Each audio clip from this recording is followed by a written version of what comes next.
চালানোর কথা যাবেন? আপনারা তো আমি বলছিলাম ব্যবসা দিব, আপনি রিক্সা চালাতে নামছেন কেন?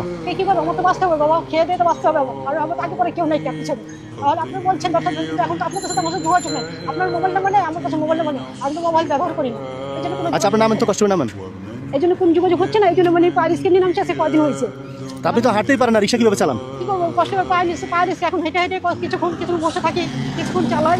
লোকজন উঠে তো উঠে না, সকাল থেকে এই নিয়ে কারো দেওয়া হয়, কেউ দয়া করে উঠে 2-4 টাকা উঠে নিয়ে যেমন কাটতেছে।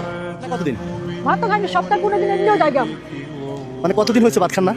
গত বুধবারে ভাত খেয়েছি। গত বুধবারে ভাত খাইছেন আর এখন পর্যন্ত খান নাই? হ্যাঁ। কি খান? ওই যে রুটি বিস্কিট চা? মানে নিজে আই না, তারপর টাকার জন্য? হ্যাঁ, অনেক হাত পাতা। হ্যাঁ, মানে হাত পাতার ভয়ে কার কাছে চাই না। হ্যাঁ। হাত পাতলে তো আপনি যদি হাত পাততেন 400-500 টাকা ইজি পাইতেন, আর আপনি সারাদিন রিক্সা চালিয়ে মাত্র 30 টাকা 40 টাকা, এটা দিয়ে বনা চা খেয়ে শেষ। ছেলে সন্তান কেউই নেই পৃথিবীতে, না? না, কেউ নেই। আপনার ছেলে সন্তান হয় নাই? না, না। আর আপনার স্বামীও নাই? না। এখন আপনি একা? হ্যাঁ। ঠিক আছে, সরকারের কাছে আমরা জোর দাবি জানাচ্ছি, আপনাকে যেন একটা ব্যবস্থা করে দেয়, হ্যাঁ। যাতে আপনার তো বেশি টাকা লাগে না, 4-5 হাজার টাকা হলেই মাসিক চলবে, ঠিক আছে? আজকের পরে রিক্সা চালাবেন না, ভুলেও রিক্সা ধরবেন না। ওকে বাবা। যে শরীরে আপনি পড়ে গেলে, অজ্ঞান হয়ে পড়ে গেলে আপনাকে দেখার কেউ নাই, ঠিক আছে? আর রোড গাড়ি কেমন চিনে না, কেউ দেখবে না। হ্যাঁ হ্যাঁ, যেহেতু আপনার কেউই নেই পৃথিবীতে, আপনি মরে গেলেও কান্না করার কেউ। আহা, পুরো জিব্বা কালো হয়ে গেছে।